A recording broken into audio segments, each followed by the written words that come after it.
রাজশাহীতে মতবিনিময় সভায় জাতীয় সঙ্গীত পরিবর্তন প্রসঙ্গে একথা জানান ধর্ম উপদেষ্টা ডক্টর আফম খালিদ হোসেন। বিতর্ক সৃষ্টির প্রয়াস, আমাদের প্রধান উপদেষ্টাও বারবার বলেছেন বিতর্ক সৃষ্টি হয় এমন কোনো জায়গায় আমরা হাত দেব না। আমরা হলাম ইন্টারিম গভর্নমেন্ট, অন্তর্বর্তীকালীন সরকার। আমাদের দায়িত্ব হচ্ছে ল অ্যান্ড অর্ডার সিচুয়েশনকে রেস্টোর করা। আমরা আপ্রাণ চেষ্টা করে যাচ্ছি আমাদের বাংলাদেশের যে ঐতিহ্য, কমিউনাল হারমোনি, সাম্প্রদায়িক যে সম্প্রীতি সৌহার্দ্য যুগ যুগ ধরে আমরা বহন করে আসছি, এটা অটুট থাকবে।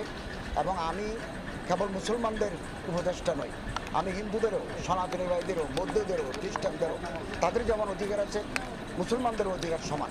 এই অধিকারকে আমরা এক্সারসাইজ করতে চাই। বিশ্বমানের থার্মিক্স রড, সালাম স্টিল থার্মিক্স, দেশের একমাত্র থার্মিক্স রড।